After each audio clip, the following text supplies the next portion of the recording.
Hi friends, welcome back to our channel.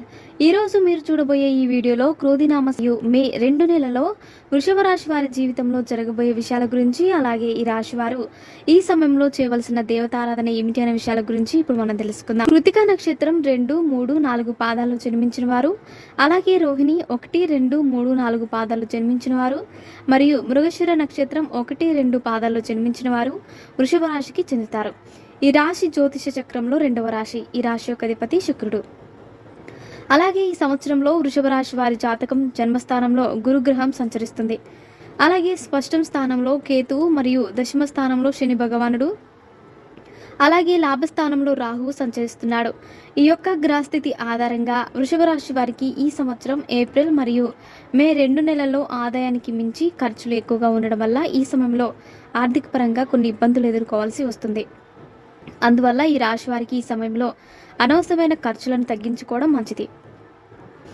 అలాగే ఈ రాశి వారికి ఈ సమయంలో ఆరోగ్యపరంగా కూడా కొన్ని సమస్యలు వస్తాయి. అందువల్ల ఈ రాశి వారు ఈ సమయంలో ఆరోగ్యపరంగా తగిన జాగ్రత్తలను తీసుకోవాలి.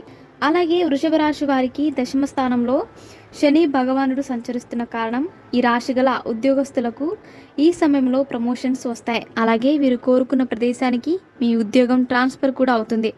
అలాగే రాశిగల నిరుద్యోగస్తులు కూడా ఈ సమయంలో ఉద్యోగ అవకాశాలు వస్తాయి. అలాగే ఈ రాశి వారికి తృతీయ స్థానంలో కుజుడు సంచరిస్తున్న కారణంగా వీరికి ఈ సమయంలో కొత్త వ్యక్తులతో పరిచయాలు అవుతాయి.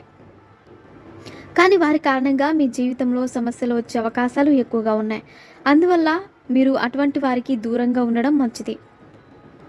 అలాగే ఈ రాశి వారికి ఈ సమయంలో వారి కుటుంబ సభ్యులతో విభేదాలు వచ్చే అవకాశాలు కూడా ఎక్కువగా ఉన్నాయి. అలాగే ఈ రాశి గల రాజకీయ నాయకులకు ఈ సమయంలో శని భగవానుడు మరియు రాహువు అనుకూలంగా ఉన్న కారణంగా వీరు అనుకూల ఫలితాలను పొందుతారు. అలాగే ఈ రాశి వారికి ఈ సమయంలో మానసిక ఒత్తిడి కూడా ఎక్కువగా ఉంటుంది. అలాగే ఈ రాశి గల వారు ఎవరైతే సినీ రంగంలో ఉన్నారో వారికి ఈ సమయంలో మంచి అవకాశాలు వస్తాయి. అలాగే ఈ రాశి గల వారు ఎవరైతే సినీ రంగంలో ఉన్నారో వారికి ఈ సమయంలో మంచి అవకాశాలు వస్తాయి. అలాగే ఈ రాశి గల కళాకారులకి కూడా ఈ సమయంలో కొత్త అవకాశాలను పొందుతారు. అలాగే ఈ రాశి గల వ్యవసాయదారులకు కూడా ఈ సమయంలో అనుకూల ఫలితాలు ఉంటాయి. అంతేకాకుండా వృషభ రాశి వారు ఈ సమయంలో ప్రతి గురువారం మరియు శనివారం నవగృహాల చుట్టూ ఓం శివాయ నమః అని 27 ప్రదక్షిణలు చేసి విభూది నీటితో మహాశివుడికి అభిషేకం చేసి, అలాగే మహాశివుడికి మారేడు దళాలతో పూజిస్తే మీ జీవితంలో వచ్చే సమస్యలన్నీ తొలగిపోతాయి. సో ఫ్రెండ్స్, చూసారుగా, ఇలాంటి మరిన్ని విషయాలను మీరు తెలుసుకోవాలనుకుంటే వెంటనే మా ఛానల్ని సబ్స్క్రైబ్ చేసుకోండి.